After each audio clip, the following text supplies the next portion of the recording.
Janet Evans first made headlines in 1988 as she brought home 4 Olympic medals after competing as part of the US Olympic team in Seoul, South Korea. There was good news for the Americans too, and its name was Janet Evans. As soon as she arrived in Seoul, all eyes were upon this 17-year-old from Placentia, California. Her first event was the 400-meter individual medley. Evans with a substantial lead, and now they come to the final 50 meters. The moment of truth for little Janet Evans. Could she do it?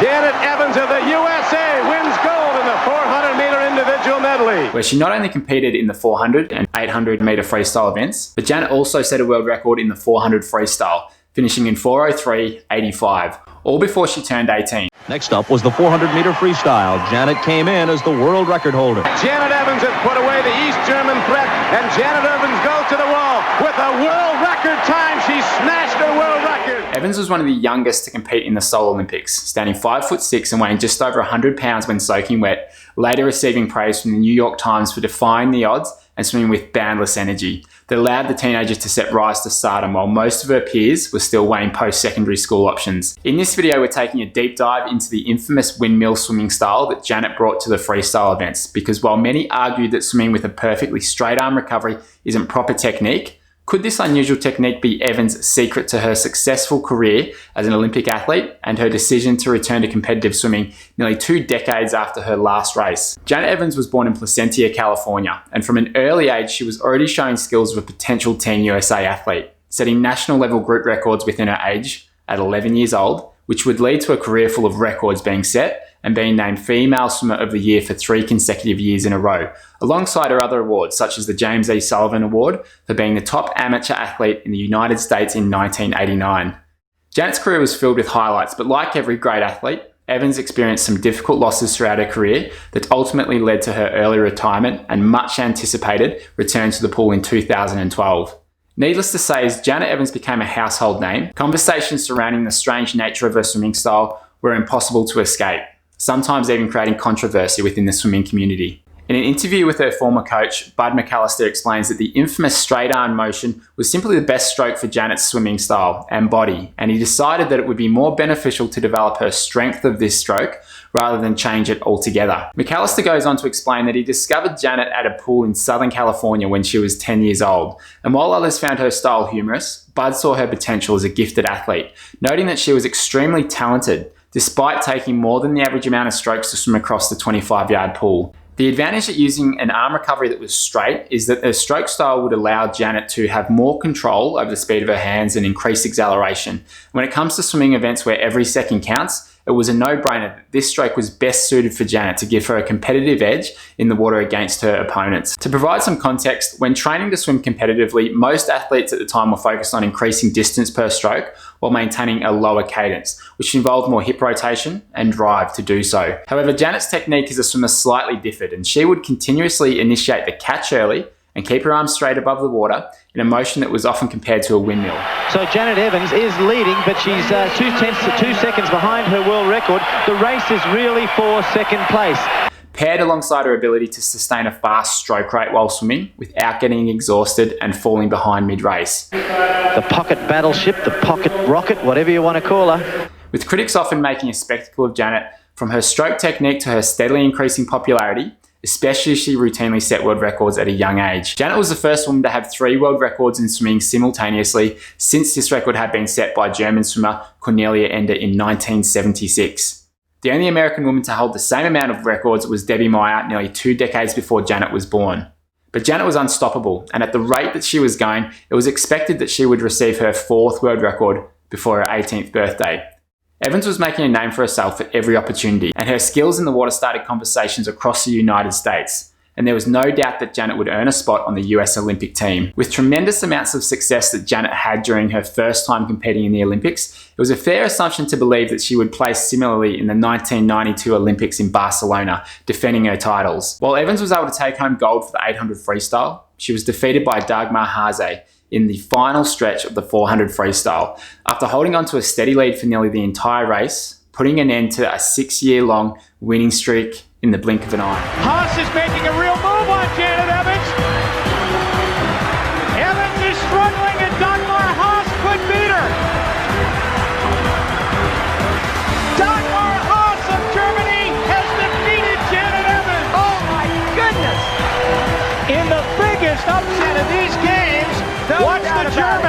Outtouched Janet Evans. Wow. Woo! And the German flag is really flying high for Dagmar Haas of Germany, who just gave you one of the great swims, perhaps the best swim that we have had in the 3 days of competition. Evans described an Olympic silver medal as a tragedy. And like clockwork, it became nearly impossible for Evans to hide from the difficult loss as headlines compared her performance as a gold medalist while a teenager alongside the disappointing silver medal she brought home at 20. Janet expressed her disappointment as she held back tears in interviews post-race, explaining it was difficult to live up to the pressure of holding the Olympic gold title, especially since all of her competitors wanted to claim the title for themselves. And I hadn't lost the race on the international stage in nearly 6 years. And I lost. By less than 0.2 of a second, the blink of an eye. I was devastated. To me, an Olympic silver medal was a complete tragedy. What's more important about the downfalls during Janet's career is how differently her outcome was from the original plan she had to end her career in the 1992 Olympics. In a TED Talk, Janet expressed that she hoped to defend her titles, ending her career on the highest note possible, only to lose the 400 freestyle by a thin margin so devastating she admitted she hasn't watched the video of the full event to date. It was so bad that to this day, I have yet to watch that entire race on video. Despite defending her Olympic titles in her remaining events, the thrill of the sport had faded, leaving Janet hesitant when asked to start training for the next Olympic cycle. After the first Olympic loss, Janet hadn't lost all hope and still trained for the 1996 Olympics in Atlanta in hopes of reclaiming her lost titles while defending her existing wins. However, she was unable to place top 3 in any of her events, and eventually Janet retired from competition and began pursuing other areas of her life, such as completing her education and starting a family of her own. Janet entered into her retirement still optimistic for the future ahead. For the first time in her life, Evans had the change to dedicate her time and energy to new ventures, taking the time to complete her Bachelor in Communications, tying the knot with her husband Bill Wilson in 2004, and they would later welcome 2 children, finding new thrills in everything that her life now had to offer. In addition, Janet embraced the chance to publicly speak about her life story, sharing her inspiring journey with audiences across the United States, including Fortune 500 companies such as McDonald's, Procter & Gamble, and BMW. Despite her tremendous success in public speaking, Janet was never satisfied with the way that her career ended after the 1996 Olympics, and often wondered what it would be like if the spark that first allowed her to fall in love with swimming was reignited. Wanting to find purpose in other areas of her life was part of a larger picture that led to Janet's retirement. And with having a family, successful career, and building the new life experiences that she'd hoped, getting back into the Olympic pool to reclaim her Olympic title was next. Even though retirement brought a sense of relief over the years, it was clear that Janet had unanswered questions that would eventually pull her from retirement after 20 years. Janet Evans is an Olympic legend. She won 4 Olympic gold medals in swimming. She even beat the mighty East Germans, cheats and all, in Seoul in 1988, and then retired in 1996. But now she's making an extraordinary comeback. But the road back to the Olympic stage would prove to be a challenge. When Janet received a text from her former coach about swimming, she realised that there was a chapter of her life that didn't feel completely finished, and she desperately wanted to close that chapter how she originally planned.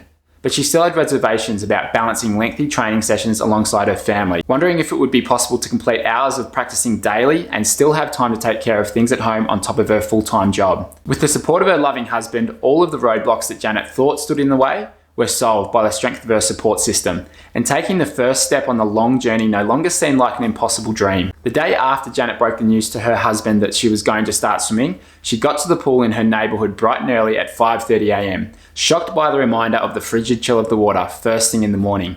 Janet went from being a force to be reckoned with during her Olympic glory days to finding it hard to keep up with the local teenagers at the pool, proving that if she wanted to make it to the Olympic qualifiers, she had a lot of work to do, and she was prepared to give up for good when the going got tough. When she called her coach to deliver the news that she was deciding to quit, but this time for good, McAllister urged Janet to keep fighting to reach her goals by focusing on the big picture step by step, explaining that Olympic trials were still a number of years away and there was plenty of time for improvement.